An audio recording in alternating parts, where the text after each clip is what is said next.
Okay, let's go ahead and get started. Good evening, everyone, and welcome to the final webinar in the Irreplaceable Grand Canyon series. My name is Allison Gitlin, and I'm the Grand Canyon Program Manager for Sierra Club's Grand Canyon or Arizona chapter. This series is a collaboration with the creator of the Grand Canyon TV podcast to bring you a series of webinars and podcasts to spread awareness about the threats to the Grand Canyon region. Tonight we'll focus on the San Francisco Peaks Traditional Cultural Property, or TCP, and the Arizona Snowbowl Ski Resort. Tonight's webinar is 90 minutes long, and unlike previous weeks, we may not have time for audience questions tonight. We have an array of speakers with important and unique voices on this issue, and we want to make sure that we have plenty of time to hear from them. Not working. At the end of the webinar, we will provide you with some ways that you can help out too. We ask that you stay muted during the entire presentation. So if you're not muted now, please mute yourself. And for the best experience, please use speaker view. We will be recording tonight, so if you don't want to be on video, please turn off your camera. Thank you. I would like to start with an acknowledgement that although several tribal voices are represented in this series, Grand Canyon in the San Francisco Peaks is the current and ancestral homeland of many tribes, including the Havasupai, Hopi, Huassapatch, Kaibab Band of Paiutes, Las Vegas Band of Paiutes, Moapa Band of Paiutes, Navajo Nation, Paiute Indian Band of Utah, San Juan Southern Paiute Tribe, Pueblo of Zuni, Yavapai Apache Nation, Ute Mountain Ute, Acoma, and San Carlos Apache. I'm speaking to you from Flagstaff in the shadow of the peaks within this cultural crossroads. So now that you know where I am, I invite you all to introduce yourself and tell us in the chat where you're joining from. And I also encourage you all to use the chat to talk amongst yourselves during the presentation. Our guests tonight all work to protect the peaks from desecration, and each one has a unique voice and a unique way of speaking up for what's important to them. As I mentioned previously, many tribes have connections to the place we're speaking about tonight, and it would be impossible for our guests to speak for everyone with connections to the San Francisco Peaks TCP. They will represent their own unique points of view, but we make no claims to be presenting every single perspective here. Our guests today are Havasupai traditionalist Diana Suyukwala, Dine, or Navajo artist and community organizer Klee Benally, former executive director of the Association on American Indian Affairs, Jack Troop. And we have one other guest who may be joining late, which is Hopi Vice Chair Clark Tanakomba. Hopefully he will join us shortly. Our guests will introduce you to the problems with Snowbowl, but I'll offer you a little update on what's going on there right now. Since the 2005 U.S. Forest Service Environmental Impact Statement, or EIS, that allowed for snowmaking with 100% reclaimed water and other developments, a number of new decisions have been made with the use of Supplemental Information Reports, or SEER decisions. This is a method of allowing changes without public notification or input or tribal consultation. Importantly, many of these decisions expand daily visitor capacity at the resort with no environmental analysis and in direct opposition to what was analyzed and disclosed in the 2005 EIS, which was already extremely offensive to the tribes.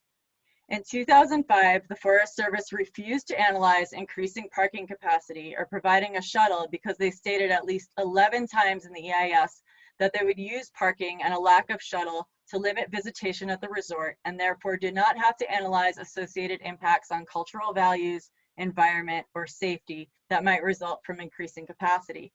Yet in 2020, a new parking area for skiers opened, and it appears to be shunting runoff outside the special use area boundary. Another 8 acres of fill is sitting on a meadow under the guise of an undisclosed future guest services facility. And I tested it and it worked just fine, and now all of a sudden I can't hear anything. Oh, hopefully there. Is anyone else having trouble hearing? If people are having trouble hearing, put it in the chat, please. Thanks. No, we can hear you. I just put Stan on mute. Oh, okay. Sorry, Stan. Other changes, including chairlifts with higher capacities and an increase to the number of visitors delivered to the resort via a shuttle service, were never documented or disclosed at all. The U.S. Forest Service also allowed construction of a new chairlift to proceed prior to conducting a survey for a threatened plant, the San Francisco Peaks ragwort, that the U.S. Forest Service agreed to complete first as part of an agreement with tribal members who objected to the project. Now, a new master development plan has been accepted by the Forest Service and will have its own associated environmental review in the future. The plan proposes a huge amount of new expansion, much more tree clearing, and amusement park type developments for year-round activities. So we'll learn more about the cultural and ecological violations as we talk tonight. I just wanted to kind of give you an introduction to the current affairs as of 2020 and 2021 that are going on there. So let's start by inviting our speakers to introduce themselves. And I will start with you, with K'hbchu Yalanne. And I want to ask you to introduce yourself, your connection to the place and the issues we're discussing. And if you feel it's appropriate, please share native names for the area. Well, Yate, she Kli, Dashajine, Torich Ishabashi, Nakudine, Dashnella, Shema Abe, Eighth Chi, Auto, Eighth Chi, Dashache, Zithajine, Nasha, Auto, Kinflanish, Shehawan. My name is K'hbchu Yalanne. I'm originally from Black Mesa, but currently I reside here in Flagstaff. I've lived here long enough basically to have a bit of a love-hate, probably a little bit more on the hate side of relationship with the politics here. The question about relationship to this space, though, is sort of a long response that I have, and I'll try to make it short, but I have to talk about my culture and my organizing a bit separately, although they're really the same thing, because some of my first memories are in ceremony and gathering ceremonial items and medicine on the San Francisco Peaks with my father, Jones Benally, who is a traditional medicine practitioner. And really, there's not a time in my life where I cannot think of that spiritually. The whole of the 6 holy mountains for Dine have not been a significant part of that life. As an organizer, I guess I'm credited with starting what you could call the second wave of Peaks advocacy. The first wave was the resistance to snowball in the 1960s up and through the 80s. When I was just out of high school in the late 90s, a local rabble rouser by the name of Bruce Green. I don't know if anybody remembers Bruce Green here in Flagstaff, but he called me and he said that there was a meeting up at Snowball and the Forest Service was up to no good. And I grabbed my brother, my cousin, and a friend, a local activist friend, and we went to the meeting. We found out that Snowball was planning an expansion with new runs and new lifts, and they wanted to start construction the following year. And so we just raised hell. We yelled at the Forest Service. We got in front of any media that was there. And ultimately that led to what became the Flagstaff Activist Network. And we were able to organize and stop their plans from happening the way they wanted to, because they were basically basing that proposal off of a 1979 environmental impact statement. It was completely outdated. They just wanted to do a supplemental EIS. And so Snowball came back in 2001 with a massive expansion proposal that included the most controversial component, which was the snowmaking with 180 million gallons of treated sewage effluent that they had purchased from the city of Flagstaff. And in response to that, I organized and helped to start the Save the Peaks Coalition. And in 2005, I made a feature documentary about the issue called The Snowball Effect, which is freely available to view online. And as part of that legacy, and as part of my connection to the space, I've went everywhere from DC to meet with federal officials with the USDA and provided testimony and complaints to the United Nations. I've traveled to Paris to offer complaints before CERD.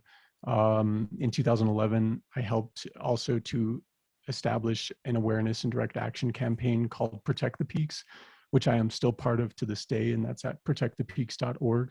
But I've been in chains, I've been behind bars for protection of this holy mountain. I've been attacked by police on the streets of Flagstaff, and I've been threatened by skiers, by racists, and I faced years of prison and been threatened even with a ban from a federal judge who threatened to prevent me from, or to ban me from going on to any of the Coconino National Forest Service. So that's a bit of who I am. It's a bit of a long story, but I'm looking forward to this conversation, and thank you for having me here tonight. Thank you so much, Clee. All right, next I'd like to ask Diana Suyukwala if you could introduce us to yourself, and if you could tell us a bit about your relationship with this area as well. Hankyo. Pakio muka mapsoka nyakwao mevka mikwesoe. Ika haikukwao myanyeevjae. I ask permission from Spirit to be able to speak English that you may understand the things that I need to say. My name is Diana Suyukwala Kwala. I'm a member of the Havasupai people. We are originally the original people of the Grand Canyon National Park as it's known right now. But this was our home, our Aboriginal homeland. We also had a home in Supai that was their beautiful place, and nobody knew about it. Nothing, no, the park or nobody. But because I guess we didn't fit in, that they pushed us around here in the park and kind of put us in seclusion and on the other, out of the way of the whole park. But these places to the San Francisco peaks are all connected, and it's very important for us, the indigenous people, to really still be strong, because we've been taught, we've been given the gift of understanding of the environment and the natural law, and I think that is what we have to go by at this time. It is Sunha K'hbchu. It's actually just saying the mountain with snow, but there's a lot of connection there through our indigenous ways of medicine, the water, the springs that are on that mountain, the trees that are below that mountain, all sacred. And I see that things are breaking down, and that can't happen. Truth, people that are doing this, and even for the people, the Forest Service or whoever is making these laws, I feel bad for them, because they do not understand what they're doing.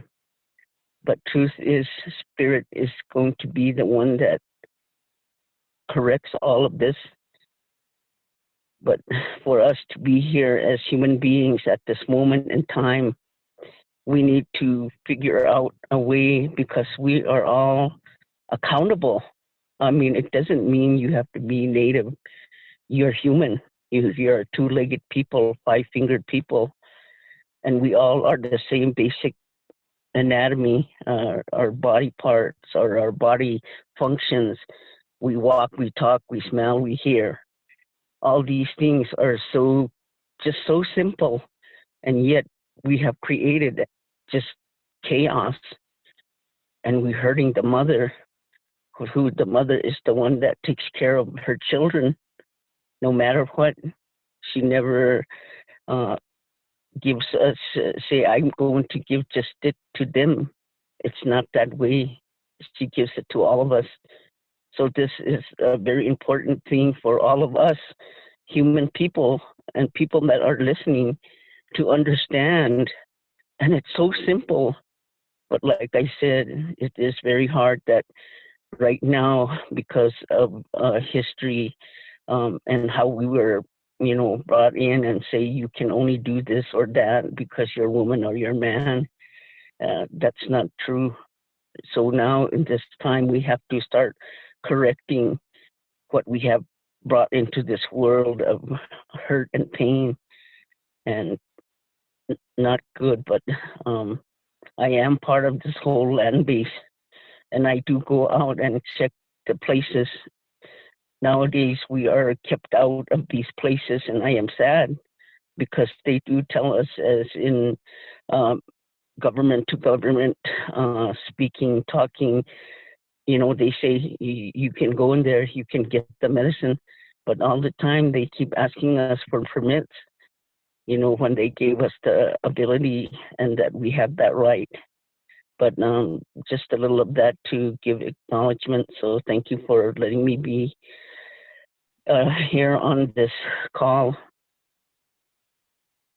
Thank you, Diana Sue. Next, I'd like to invite Jack Trope to introduce himself and tell us a bit about your connection to this place and this issue. Thank you, Allison, and it's an honor to be on this panel with Clee and Diana Sue. I am an attorney. I began working in Indian law more than 35 years ago.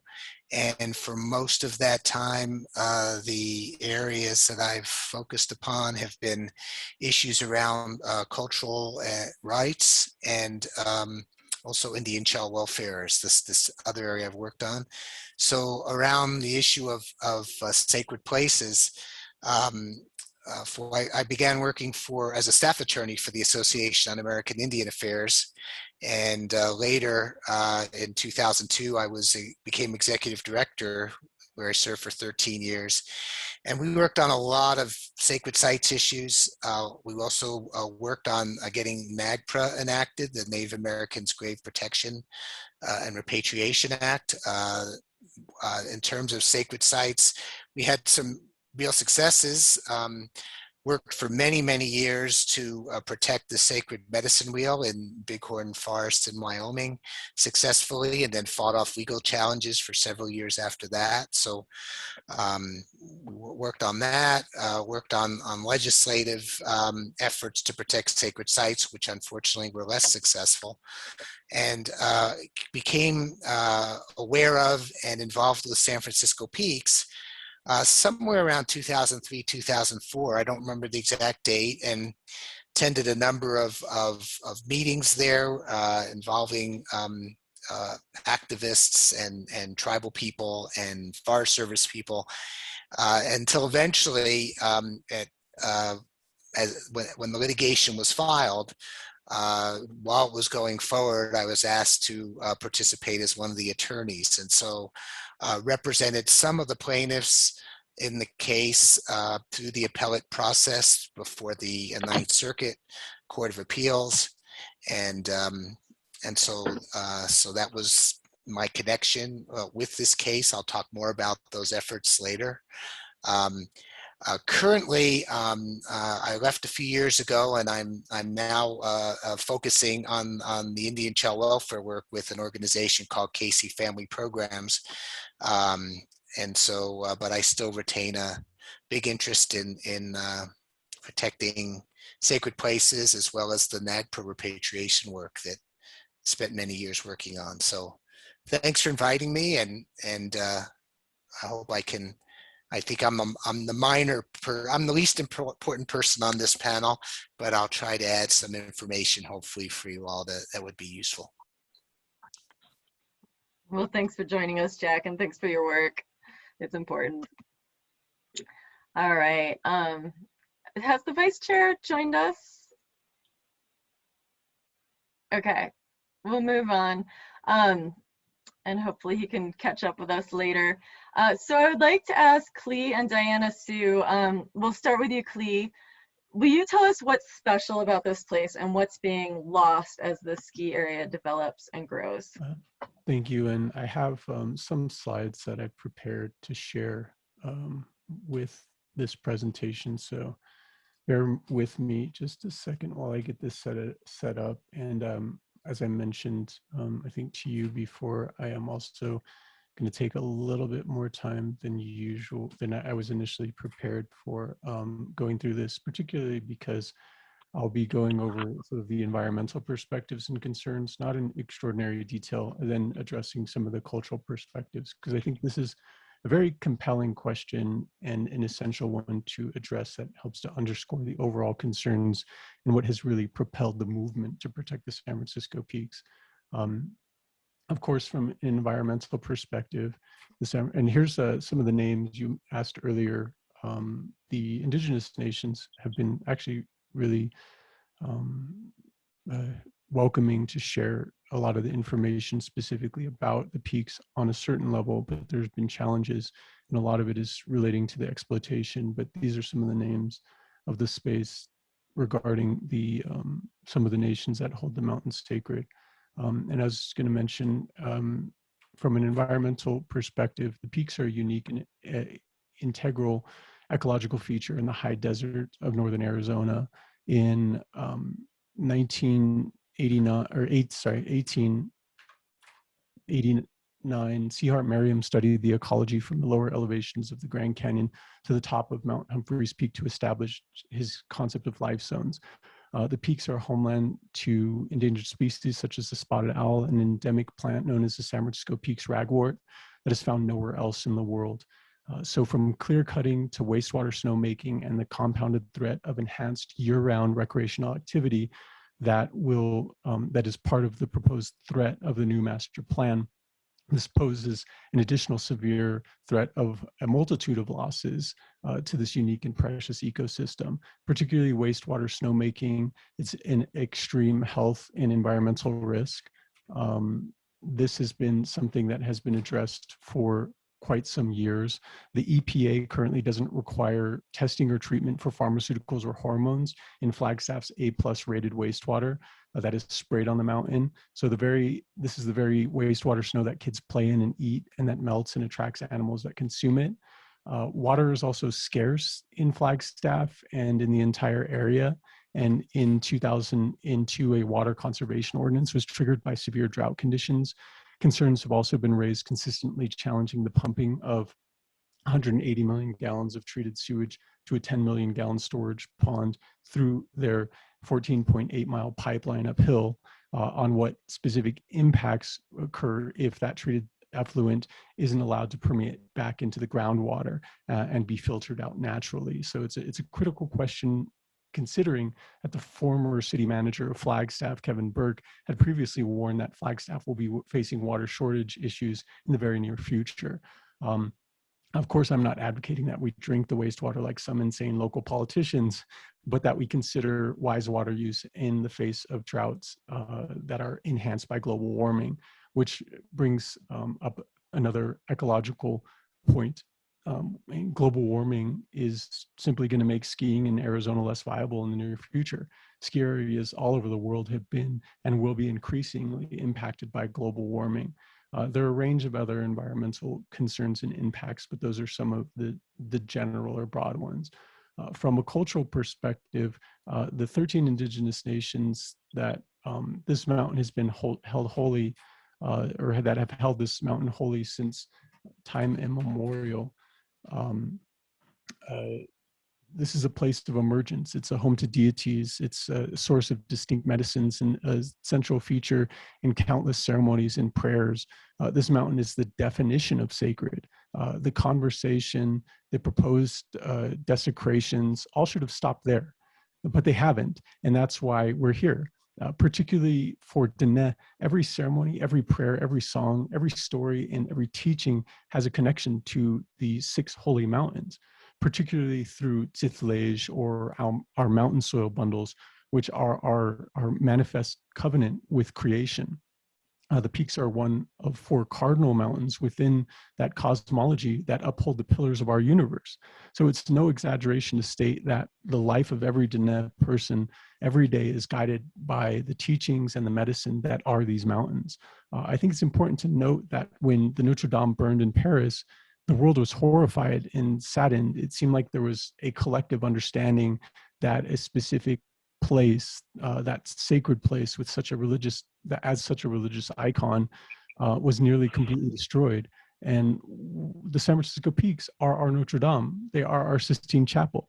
Yet this extreme desecration that has been sanctioned by the U.S. Forest Service, maintained by a contract with the city of Flagstaff, and permitted by Arizona Department of Environmental Quality, are reinforced by court decision after court decision. And that's that although 13 indigenous nations hold this mountain holy, the peaks are not viewed on the same level with the smoldering spectacle of the Notre Dame.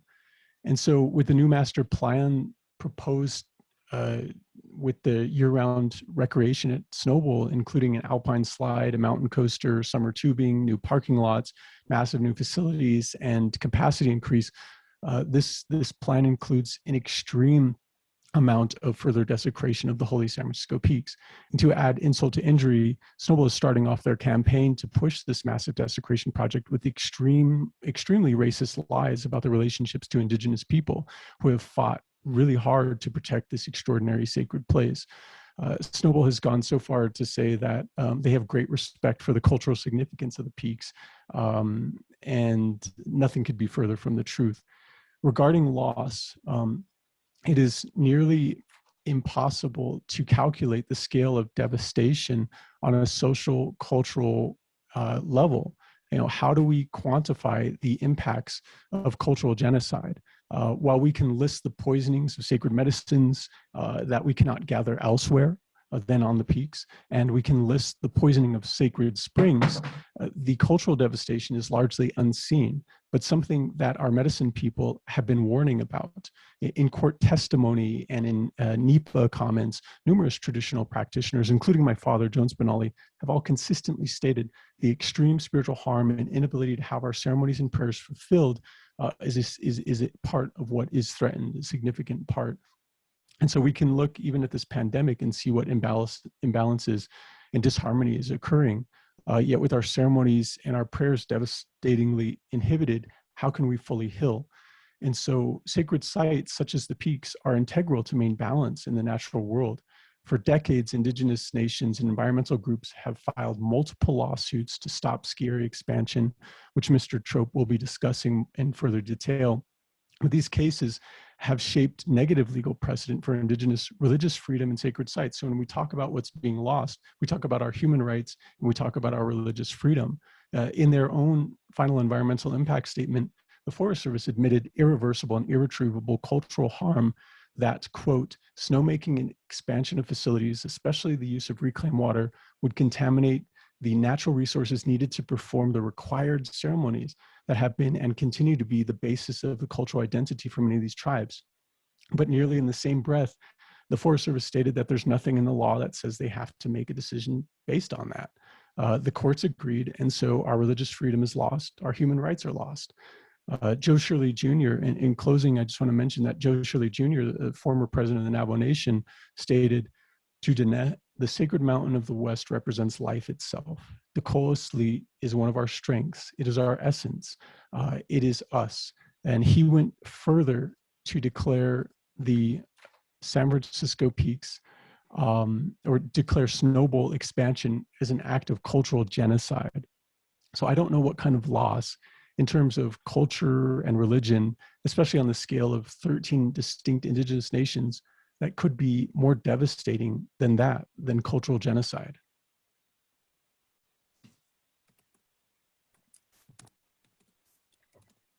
Thank you, Clee. I appreciate that introduction. All right, Diana Sue, do you want to talk a bit about this place and about what's special about it and what's being lost as the ski area develops in your eyes? Yes. It is so saddening because I too have been raised with my elders and I've watched them go to different court to speak upon this. And it is true that it is a very, very sacred place.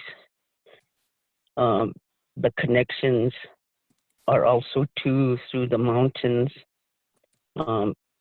Each one of them, it is actually connected to the Havasupai village, San Francisco peaks. From San Francisco peaks, it goes to Ashwork, to other mountains going to the west. And they're all connections. I was told they are beacons that connect. And it's very hard for the indigenous people to really give that acknowledgement to the point where if you're not indigenous, you won't understand it. We, the indigenous people, live this life every day through prayer, through ceremony, and we understand these lands. Like I said, the natural law, we have to let it do what it needs to do on its own. And the water, the waters that are there, the springs, yes, a story of great power of warriors came from there, too, that were so powerful and so beyond words. And I can say these things, but it's just words for people that are listening. They don't understand that there's so much into that you're not grasping. You need to learn to hear it from heart and mind and to understand it in the way without question,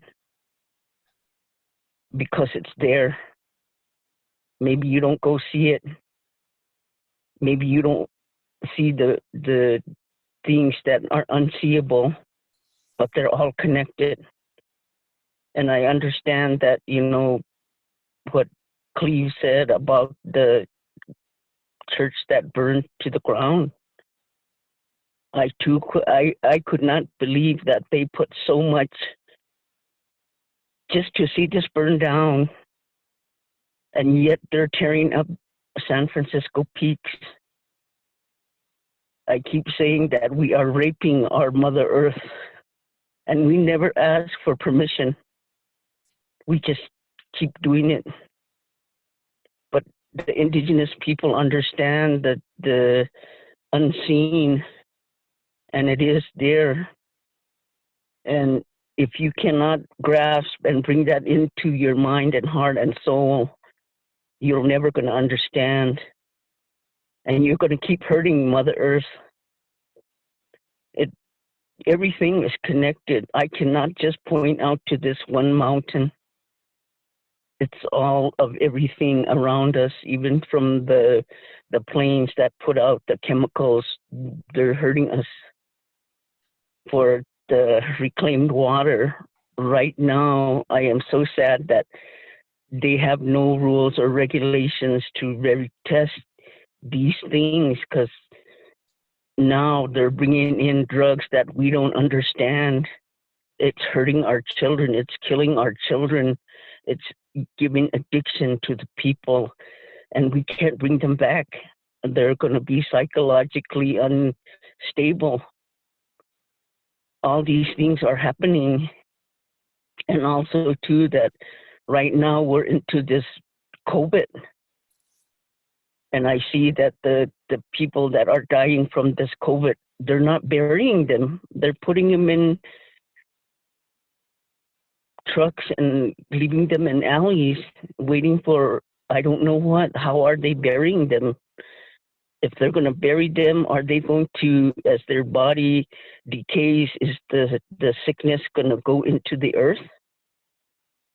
So if they're using this reclaimed water, as they say, and how sure are we that they are telling truth, that it is drinkable? I would not drink it. And it's sad. They've already torn up the side of that mountain, and we also do our medicine work, our prayers there. And my elders always said that to me. I was very blessed that I was part of the people that always took care of them, as we had to travel with them to go to these court hearings. And I was so proud of them because they were very strong and they did tell truth. And a lot of this is truth. We're not hiding. The world has become so lies. Now it's uncovering all these lies that politicians, our whole world, even our young children are being affected by media. But I do want to have real justification that there's nothing going to be hurting that mountain. Right now, we have the ability to stop it. We have the ability to give this lesson, and it has to be repetitive, because that's how the world has trained us to live. Everything is repetitive. School, education, math, reading, all of this is repetitive all the way through school. So we're going to keep speaking, and we're not going to forget. And I honor those elders, our medicine peoples across this land base, because we still remember and we still go there. We ask forgiveness for all of you people that are doing this to this beautiful mountain that is connected.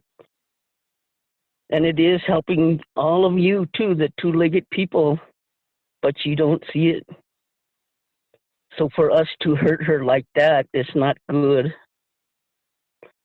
I see, and I want them to be able to work together, because I understand that they have only to a certain point where the water comes off the mountain, and they're responsible for this part of it.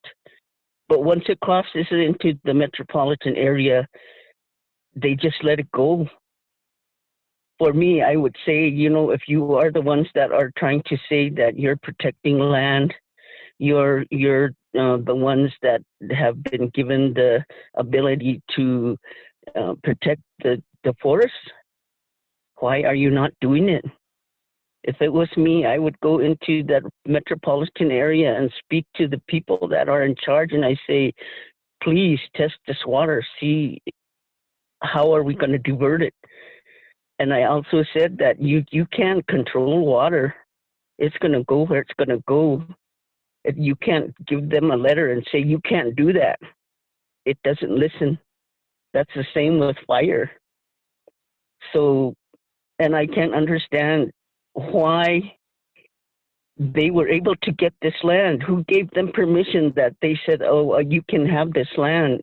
The land never gave permission to any of us. We are just part of this world.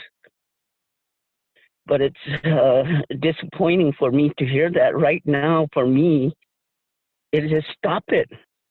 Don't do anymore. We're going to have to reevaluate our lives. We can't keep building and building anymore. We have to stop and maintain what we have instead of moving on. There's so much intelligence in this world, people that are so smart, scientists, all of this. We can change. We can do something. We can look and preserve the world, see and make sure the trees and the environment are going to be sustained for our children's children. And I understand that. I'm not going to be here. I know I speak a lot because I have grandchildren that have to live on this world. And I don't want them to live here in a way of world war. And they have to hide and they have to, be careful.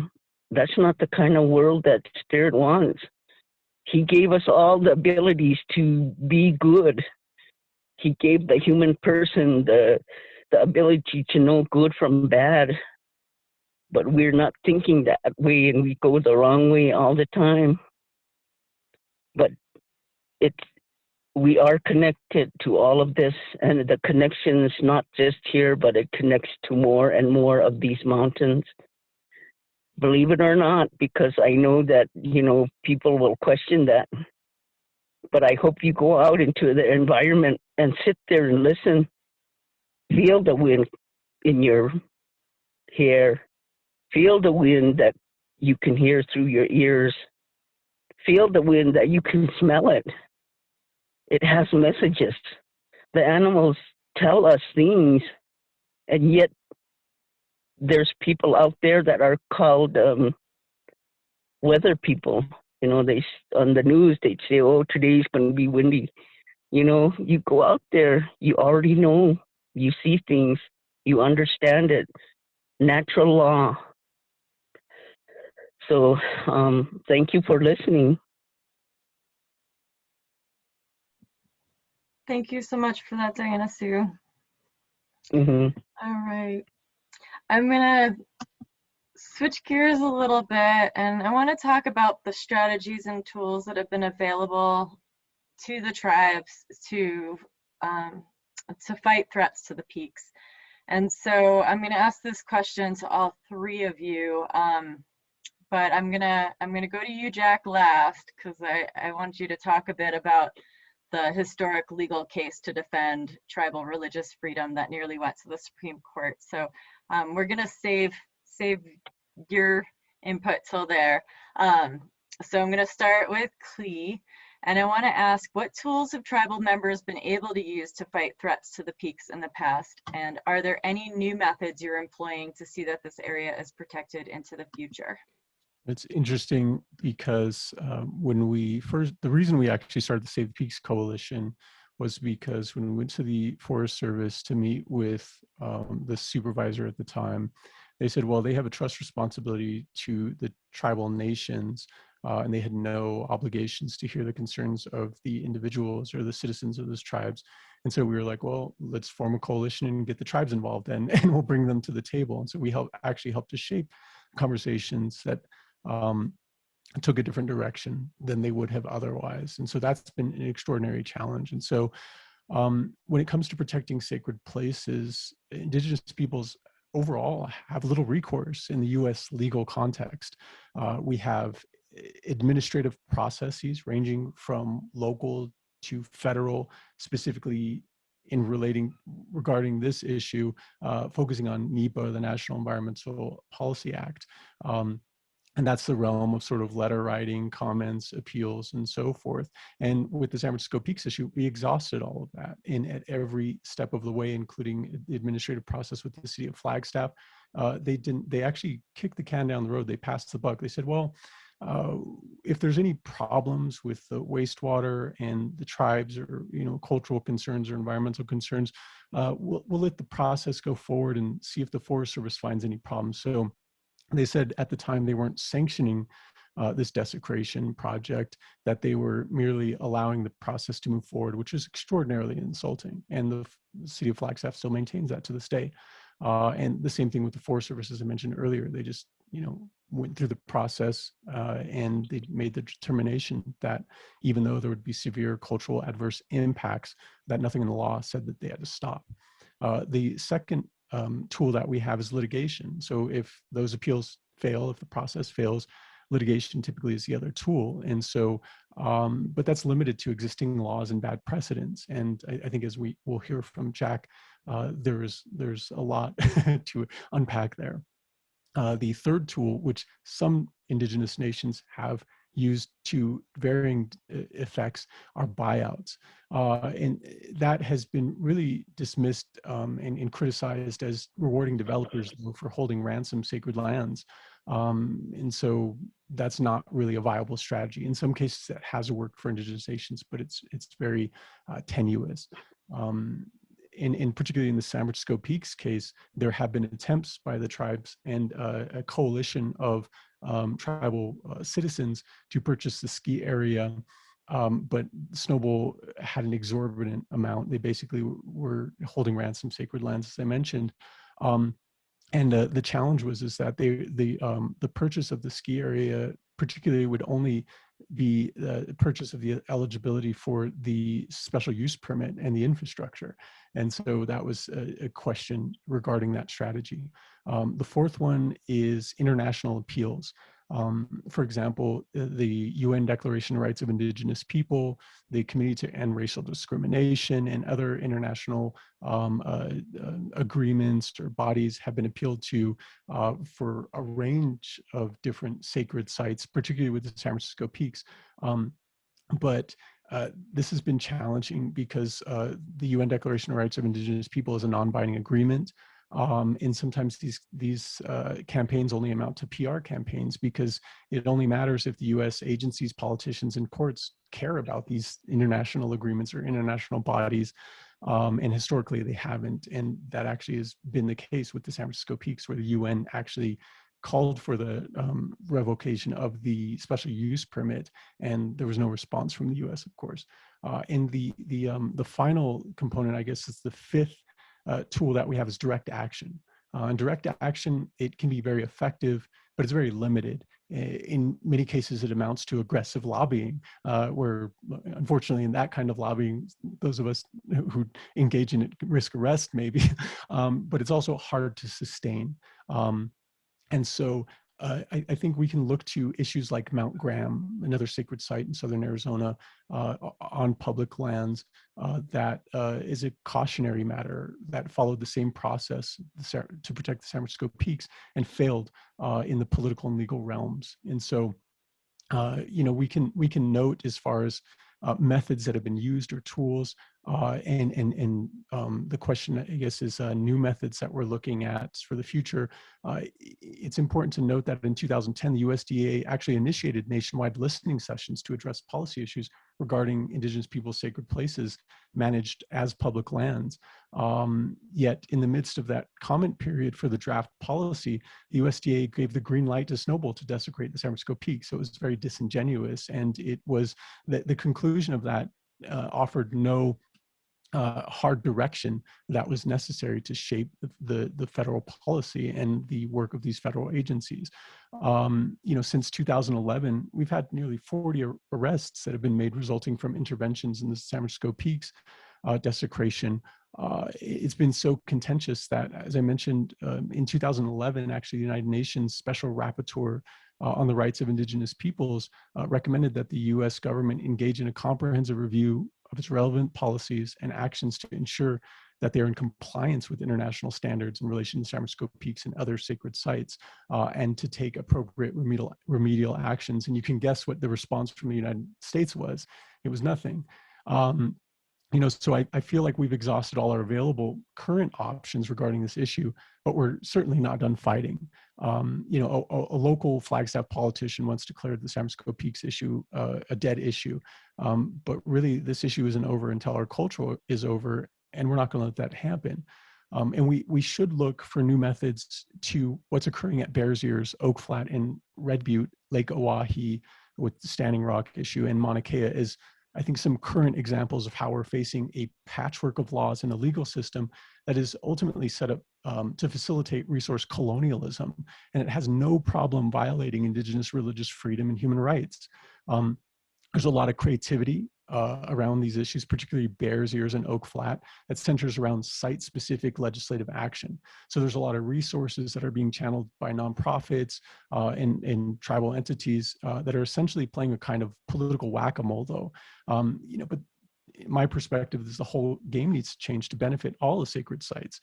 So perhaps that could mean creatively as a new method, a broadly reaching executive order, coming out of the Biden administration, or revisiting and enhancing the original executive order 13007 that was made under the Clinton administration relating to sacred sites, or congressional action designed to address the loopholes in the American Indian Religious Freedom Act that keep being exploited.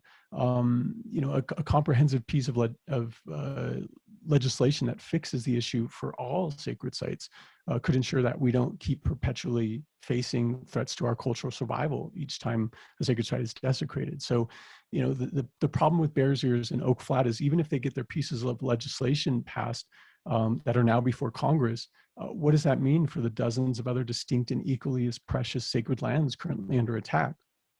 Perhaps it doesn't mean that we have to go so far as creating new legislation. Maybe it could be just as easy as an amendment to the Religious Freedom Restoration Act, which was a centerpiece regarding the legal fight, the case Navajo Nation versus U.S. Forest Service et al. It could be perhaps an amendment to qualify substantial burden on terms that are applicable to the complexities of our sacred sites, or maybe it could even mean amending ERFA. On the other hand, mass scale direct actions like what we saw in Standing Rock, clearly didn't work. But perhaps if the strategy was more focused on protecting sacred lands, rather than an effort that became, hijacked by nonprofits and climate justice groups with their own agendas, maybe things could have gone further with the protection of all sacred places. There's two words that are popular when used together in Indigenous organizing right now and movements, and that those words are land and back. And I think sacred places are really the front lines in the fight for Indigenous peoples' cultural survival, our existence. The Lakota have been working for land back for years within the sacred Black Hills. So perhaps fighting and supporting, finding creative ways, legally, administratively, whatever we can do to support those efforts, because this is not going to go away as long as Mother Earth is viewed as a resource and not as a single living entity, and something that we source our power, our strength in who we are, as Diana so eloquently commented on. And so this is an extraordinary challenge, but I think, with extraordinary creativity and a range of different people working on this issue, we could provide some new methods. Thank you, Clee. That was a really comprehensive answer, and there was a lot in there, and I think we could unpack that and really discuss how to convert those things into strategies, on the ground for the next few years that we could work on. And so I really appreciate that.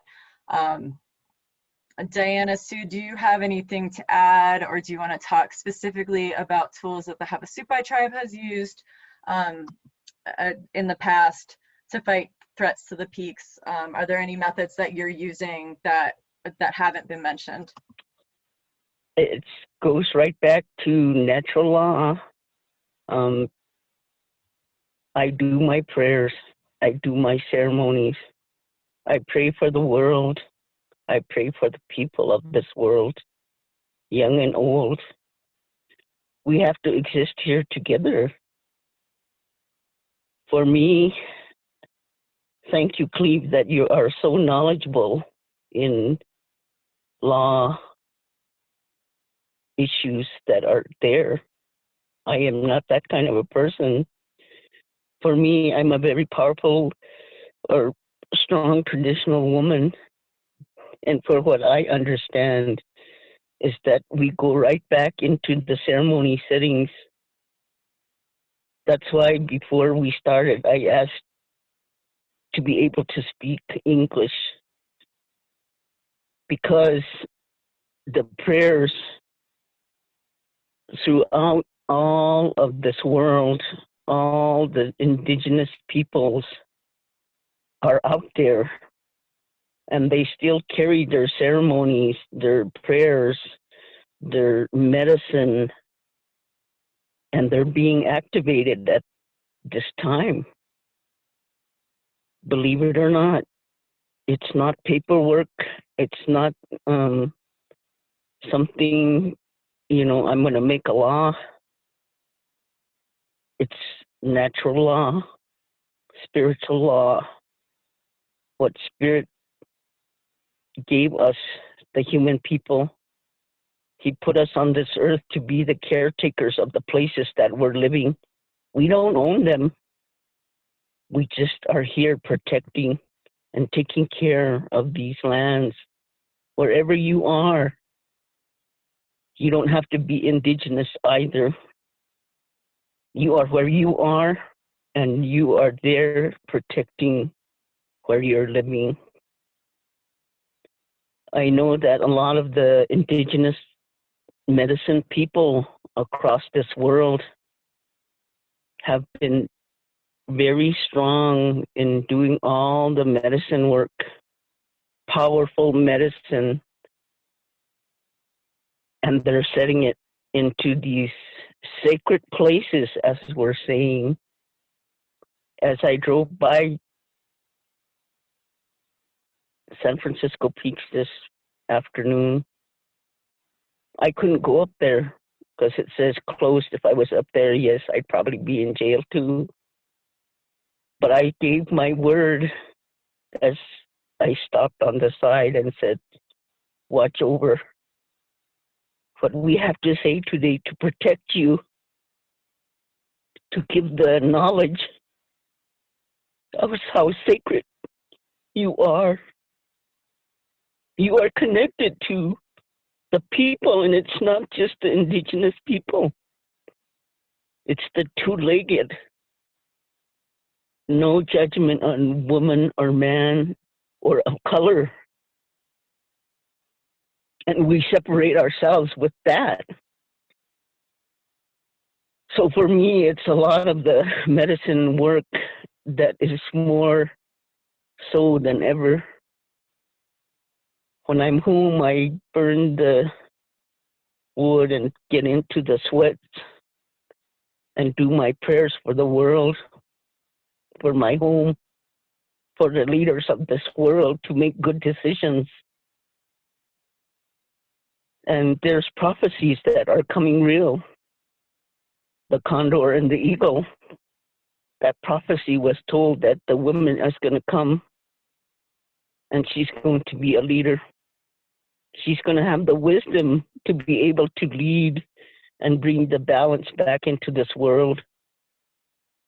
They said that there was an eagle feather and a condor feather that was buried in Peru in the high mountains.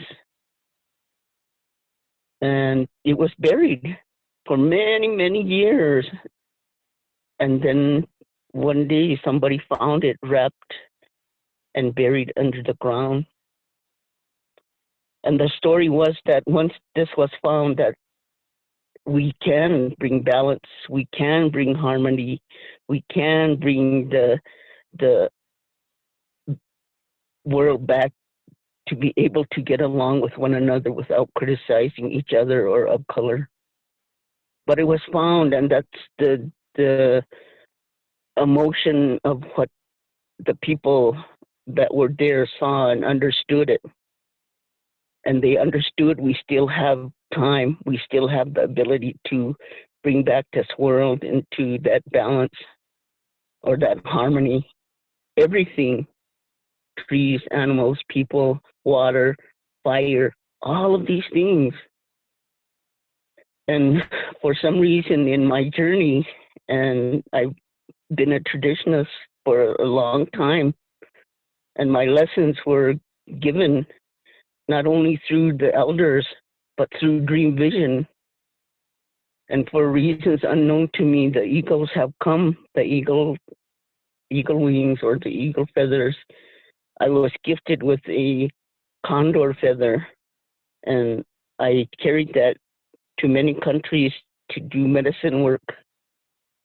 One day we were in Italy, and the elder from up in Peru, they were there, and the elder told our translator, and he was really happy. He said, he told the story that I just told you. And he said, yes, we still have hope. And he said, the reason he said that is that woman carries those feathers. Not to be boasting or anything, but I'm telling you because don't give up. I will be there. I'm not educated in the legal issues of mandates or laws, but I also do see that the world, they make laws, speed limits, all of this, and yet we don't listen. The human people don't listen. So what are we going to do about that is my question. But like I said, I guess it's repetition to say, don't do that. It's not good. And talk in a good way and try not to be violent, But we have to teach the other people the same thing, because the world, our leaderships, the police force, they're supposed to protect and serve, and it doesn't seem like they're doing that either. But also it goes all the way back into what I've just told you about ceremony and doing the prayers as we, the indigenous people, understand the natural world. So that's where I am. I hope that gives you a little information, and like I said, you can take it or not, but this is real. I've seen things happen. Sometimes people call it miracles. Things like that happen in this world, but we don't appreciate it. We don't acknowledge it, because that's what Mother Earth wants us to do, is to stand on her and sing, play the drum, tell her that we still love her. Thank you for listening. Thank you, Diana Sue, for your prayers and your wisdom that you share with all of us. We're very grateful for that. All right, and I'm really glad that I think the three of you are covering some very different sides of this issue. So let's turn to Jack. And I would like you to tell us about this historical legal case for tribal religious freedom that nearly went to the Supreme Court, and let us know if you think anything has changed since then. We would love to hear more about that. Sure. Thanks, Allison. And I'll just first start by saying Clee said many of the things that I already was thinking of saying. It's very Clee is an amazing person when it comes to strategy and knowledge and thinking these things through. And I will say that in my work protecting sacred sites over the years, it's been the folks like Diana that have changed the hearts and minds of those people who have done the right thing. I think when we worked on the medicine wheel, it was people like Diana who spoke about the importance of these places, spoke from a spiritual perspective, that literally changed people who up there, and at least in that case, who worked for the Forest Service, who worked for the government, to see it from a different perspective and do the right thing. So, you know, both of those are really, both approaches are critical in this work. All right, but let me talk about the history. And again, boy, listening to this, there's so many things that have come into my mind. So I'm going to really have to edit it to stay within a reasonable time. But there's a lot of things I thought of as both Clee and Diana were speaking. First of all, history. As Clee mentioned, you have to go all the way back to the 1970s for the first legal challenge. And that legal challenge was based on the First Amendment to prevent the initial significant expansions at the ski area. And the court in that case, that was before my time, but the court in that case ruled against the tribes, saying that in order to prevail under the First Amendment, that you had to impair ceremonies that cannot be performed anywhere else, that it was only a small area affected, that materials could still be collected, that access wasn't denied, and that the only way you can succeed in a First Amendment claim is if the exercise of religion was penalized. So very ethnocentric analysis of what religion and spirituality means, really didn't care to try to figure out how to apply any of this to the native religions that were involved here. But that was back in 1982, that decision.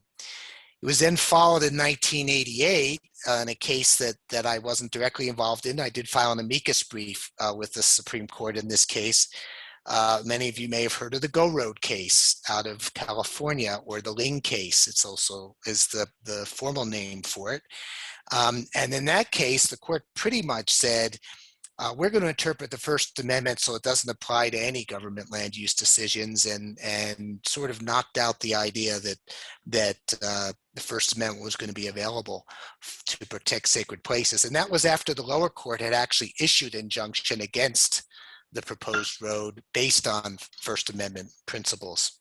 It also held that the American Indian Religious Freedom Act was only an internal government directive and did not provide any rights for external parties to use it to challenge anything. So that's what the Ling case did.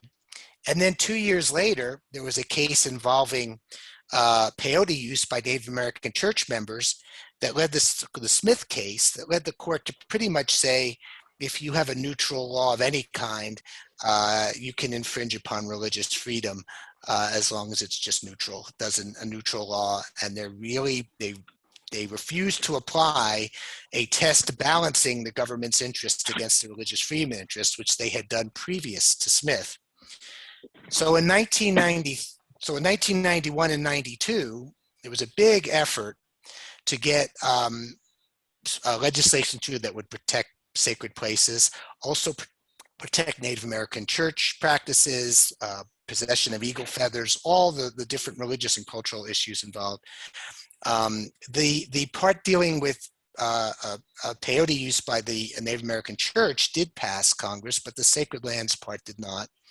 And unfortunately, in 1992, that was when, you may remember, when Newt Gingrich and the Republicans took control of the House of Representatives, and pretty much that legislation died. There was subsequently a Sacred Sites Executive Order that Clee mentioned that was signed in 1996. But what I want to talk about before that is in 1993, the Religious Freedom Restoration Act was passed.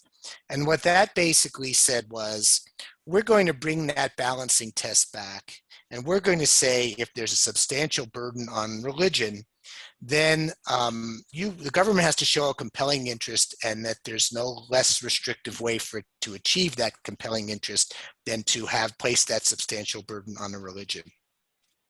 And so in the next legal challenge that I was involved with, we focused to a significant extent on the argument that what was going on to the San Francisco peaks violated the Religious Freedom Restoration Act.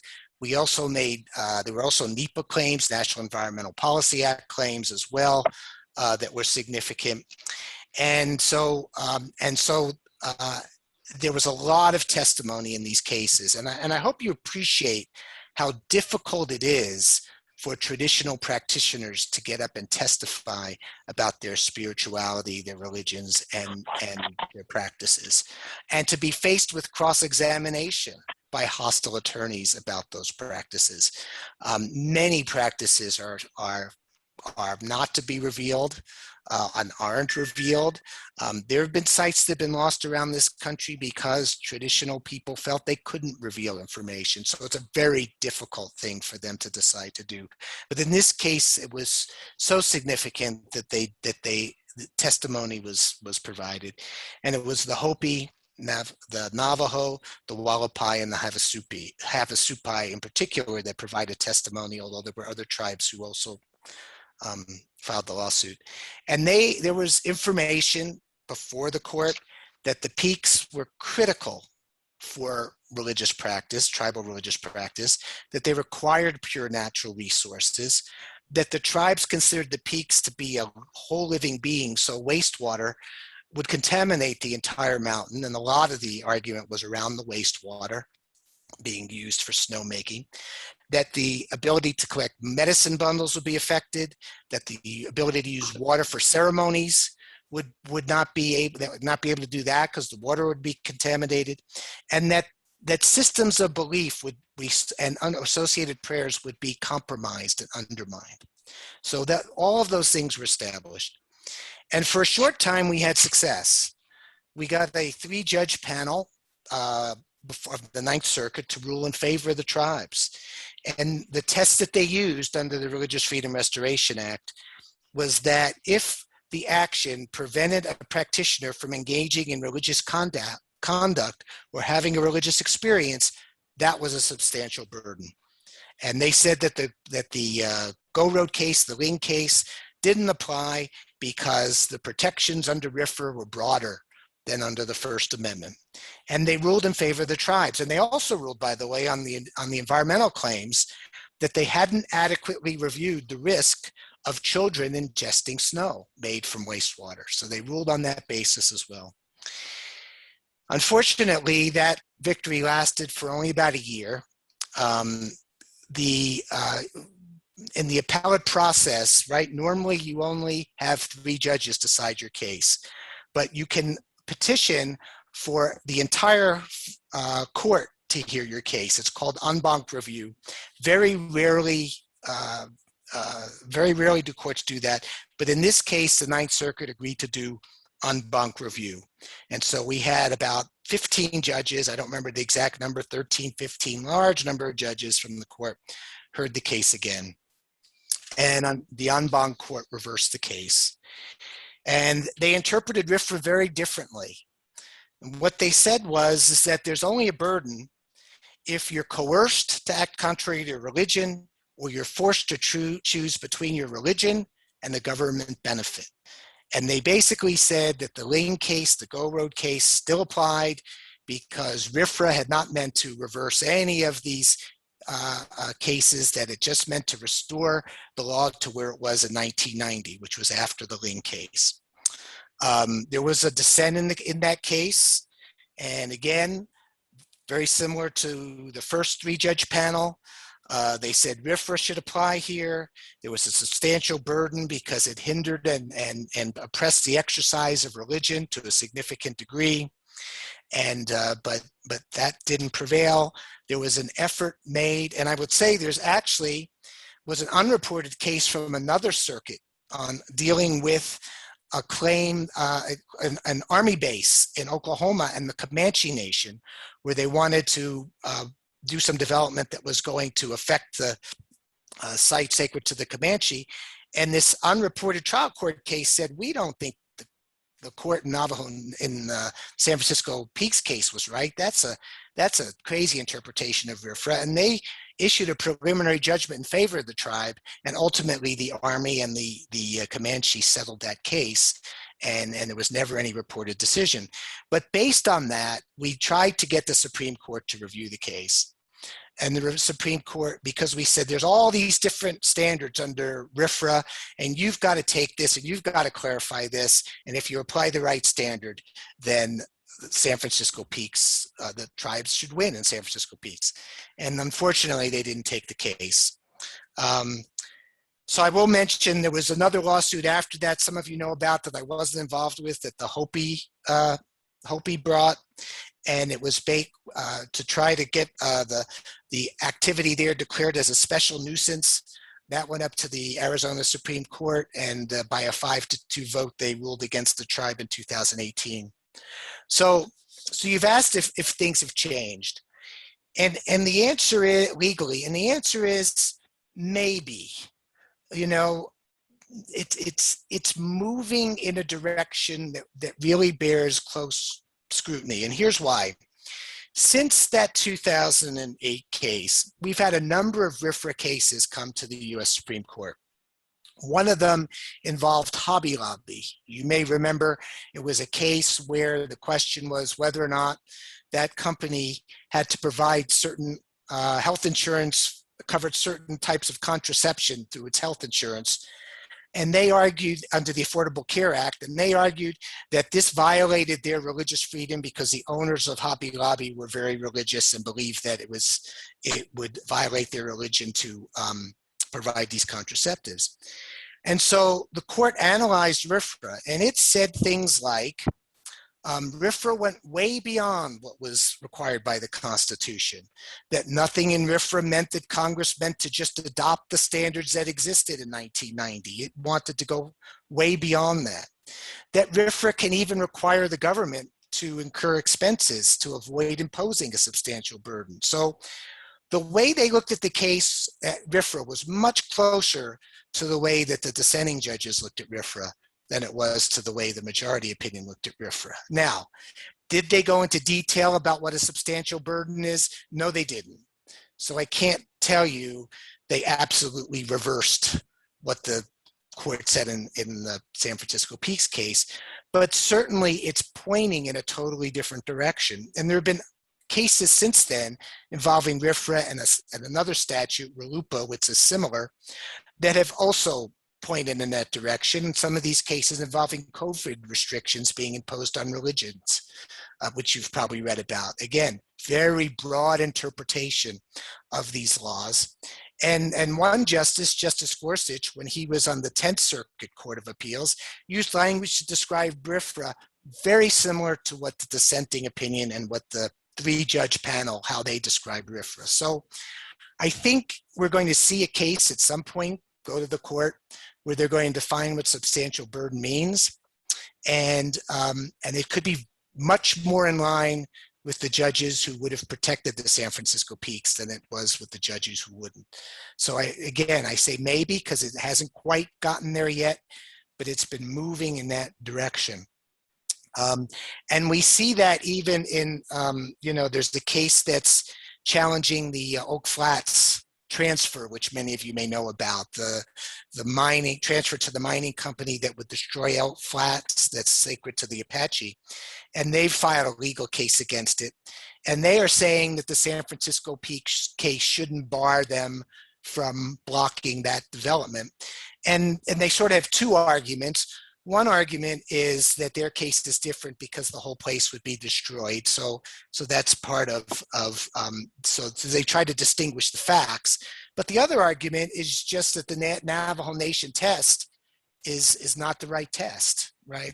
And so again, people are starting to look at this and looking at RFRA again and looking at it to see if it still can be a source for protecting the site. You know, the big, and I want to, Clea was talking about Notre Dame, and it occurred to me when they talk about only a small part of San Francisco peaks being affected. Could you imagine if when they rebuilt Notre Dame, or if it was the Vatican, if somebody put graffiti on one part of that church? Would people say, that's okay, just leave the graffiti there? It's just part of the church, it's not the entire church. Of course they wouldn't say that, right? But here, because it's just a part of the peaks, that's somehow okay, that it's only part of the peaks that's affected. So again, have things changed on there? Maybe. It's pointing in that direction. I won't say it's quite gotten there yet. And then I think some of the things Clea mentioned are the other things I'd mentioned. We do have a Congress that may be more receptive to pro-tribal legislation.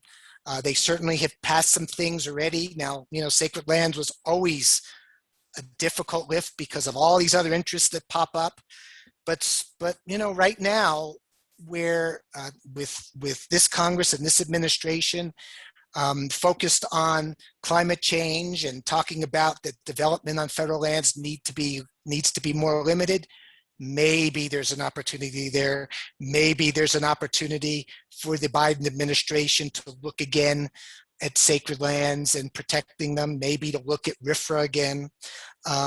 You know, there were a lot of things that people were working on, and Clea was talking beyond San Francisco peaks, but there were things that people were working on back in the day, things like co-management of places. Tent Rocks in New Mexico is a place like that, co-managed by the Cochiti Pueblo and the Bureau of Land Management. So there are a lot of things that an administration that wants to be more proactive in protecting sites can do. So then there's no magic solution out there, but maybe there are opportunities. And I think what I know is that tribal people I know who care about this, and there are many, they're always in it for the long haul. They're not just thinking about next week or next year. They're in it for the long haul. We see the fight here for almost 50 years, and they've pursued every opportunity, and I think they'll continue to do so. And so even though continues to be an uphill battle, let's be clear about that.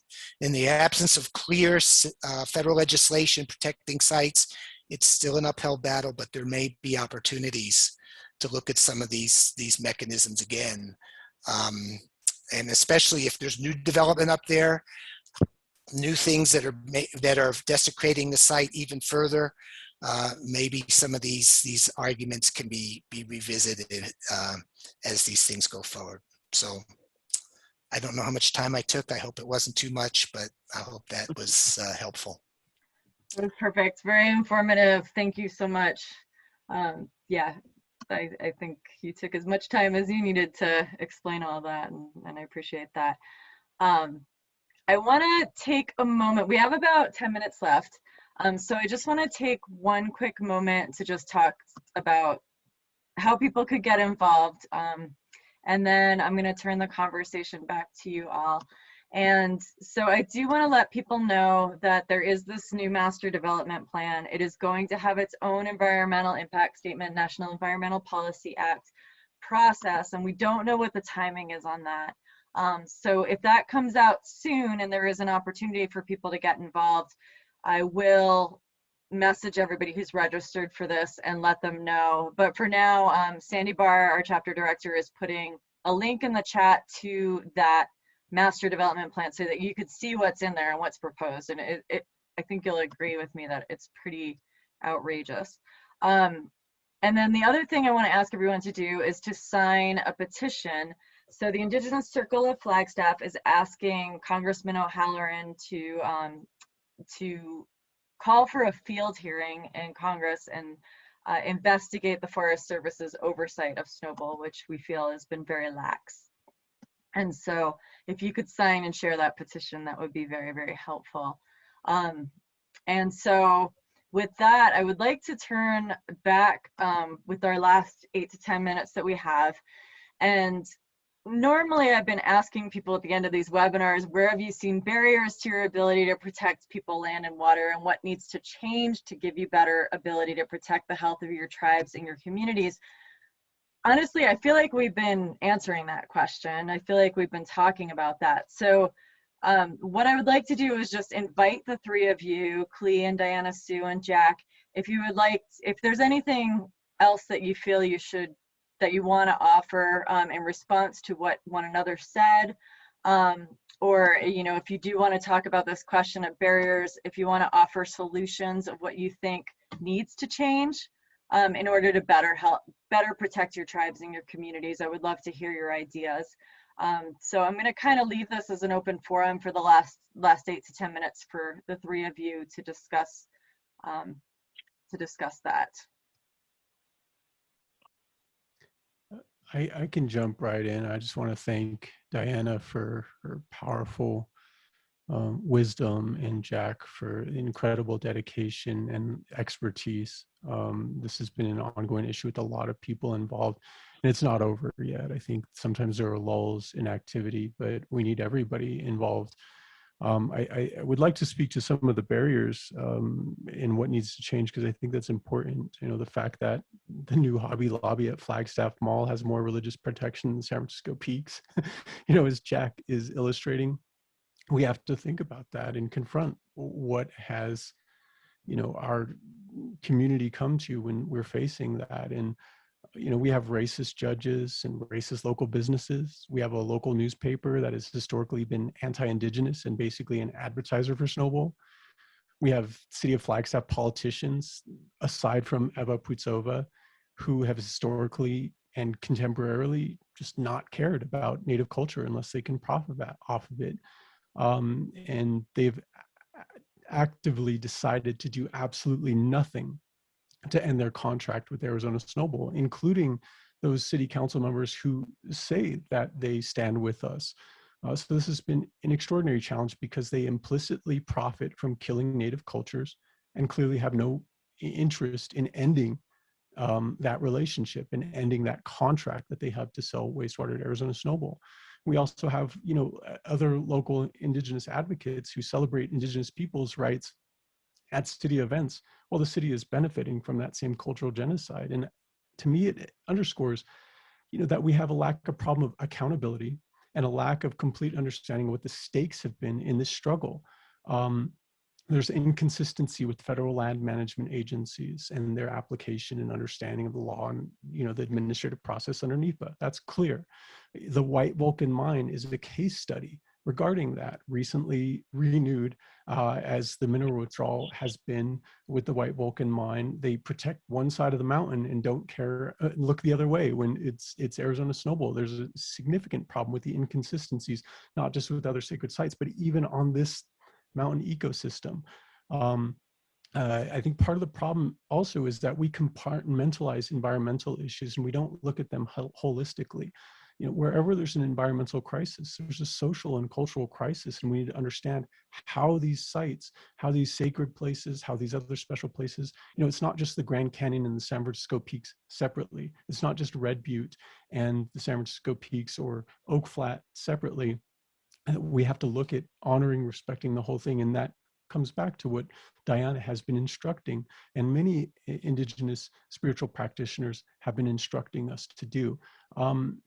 You know, what the snowball issue has taught me is that nothing is sacred in the context of capitalism except profit.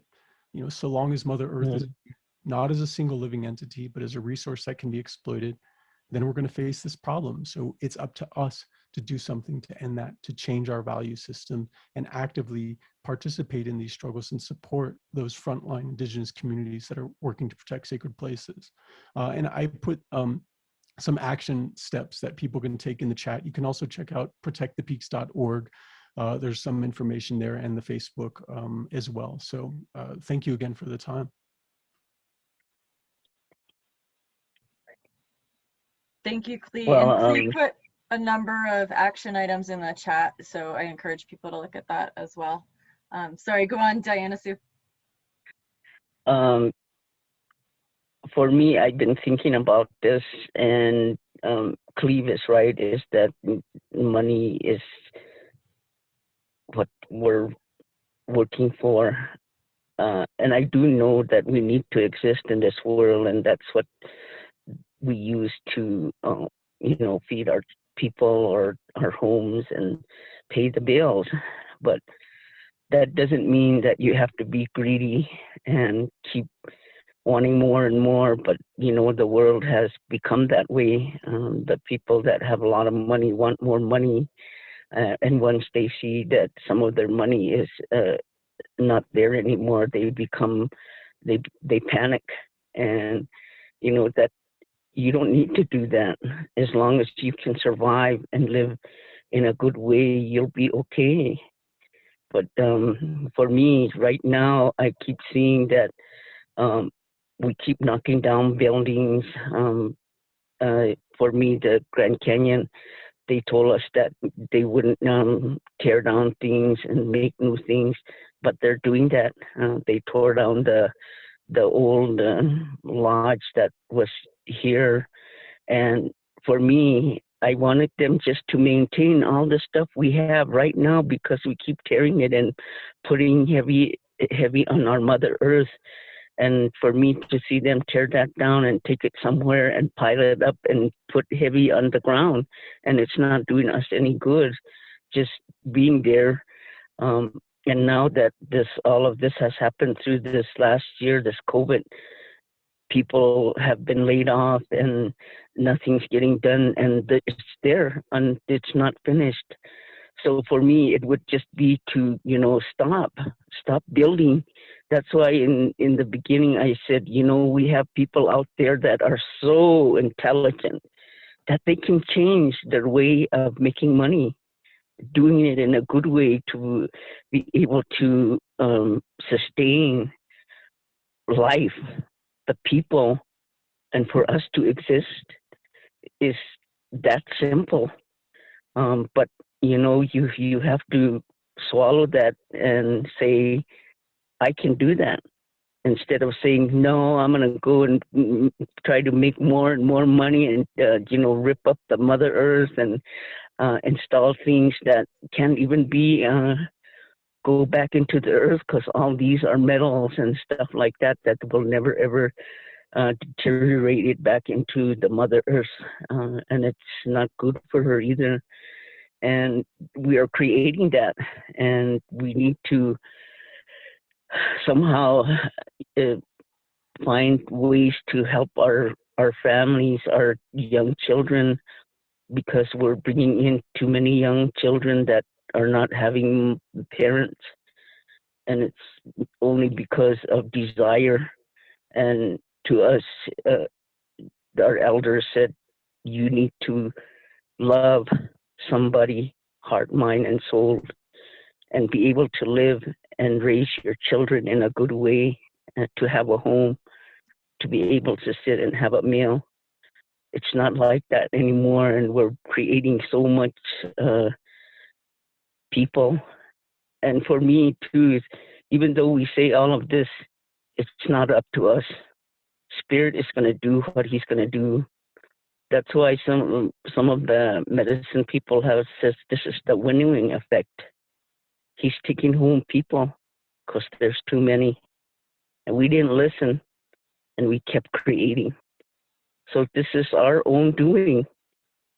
So, thank you for each one of you for your courage to be able to do this, because we do know people don't like it. People are going to be angry. But I hope they can take this into mind and heart and put it there to say, yeah, maybe that's what we should do so we can all survive, and to see our children have a place to be able to run and play instead of being amused. That's only for a minute, only for a few hours, and their amusement is gone. But we have all of this natural world that's going to always exist, and we can sit and look, we can walk on it. So I thank each and every one of you, and I pray that all of us can be strong enough to keep moving. And it is true. I've been in this way and being taught since I was a little girl.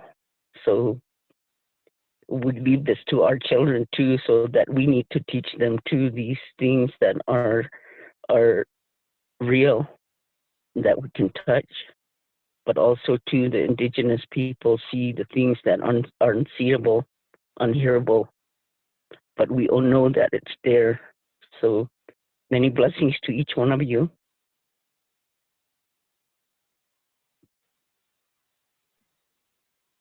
Thank you so much. And Diana Sue, you're on the phone, so you cannot see what's in our chat box, but there are many people thanking you for sharing your words and your wisdom tonight. So we're all really grateful to you for being there on the phone with us. Well, thank you. At least I'm connected. We're glad for that. All right. We are at about 6:30. Jack, did you have anything you wanted to add in closing before we go? I will just say one thing. I think there's no substitute for activism, because in support of the traditional and spiritual people here, because unfortunately the laws aren't what they should be. So that activism, that advocacy, that local pressure that Clee talked about, there's really no substitute for that, and that's something that everyone can do. Thank you for that. All right, well, we are at the end of our webinar for this evening, and this does conclude this series. I did put in the chat where you can find the recordings. So this has been recorded. It will be posted on Sierra Club Grand Canyon Chapter's YouTube channel, and there will be a website up hopefully shortly for the Irreplaceable Grand Canyon series that will have all the, sorry, I'm tripping over my words. It's been a long 4 weeks. That will have all of the webinars and links to the corresponding podcasts as well. So keep your eyes out for that. I encourage you to look through the chat before we sign up if you want to save it. There are a lot of advisements in here for ways to take action that I think are important and essential.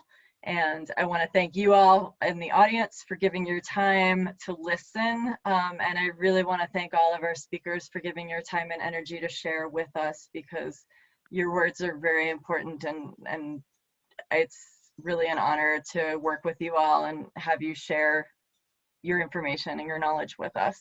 So thank you for that. And with that, we will sign off. So have a great evening, everyone. Thank you. Thank you, Allison. Thank you, Sandy. Thank you for putting this together. You're welcome. Hey, Allison. Yes. Hi, my name's Lacey, and I am a reporter for NAZ Today, and I wanted to ask Deanna a quick question before she signs off. Diana, are you still on? Yes, Hi, how are you? I'm good. My name is Lacey, and I just wanted to thank you, first of all, for being here tonight. And I was very moved by what you, Clee, and Jack said. I am a broadcast reporter, and I first of all want to apologize for how media is, but I want to share this story. And I was wondering if I could share your quote. You said we're going to keep speaking and we're not going to forget, and then you went into the connection of all of the mountains and all of the people. And I was wondering if I could quote you. If not, that is okay. I can even leave it anonymous. But I just wanted to get your permission before I used your words. This is why I do this. And before I do any of this work, I'm always doing prayer and asking permission that what I say you may use, because it is very important for that to get out there, these messages. And I do understand that, like they said, you know, some of the traditionalists or the medicine people hesitate, but I was taught that you can teach, and some of it, it'll always stay with the people. But what is said, yes, you may. Thank you so much. Mm-hmm. Okay. Okay. I hope everyone has a good night. Goodbye. All right. Thank you again. And I hope you all have a great evening. And I look forward to hopefully seeing all of your faces soon in the future. Good night. Good night.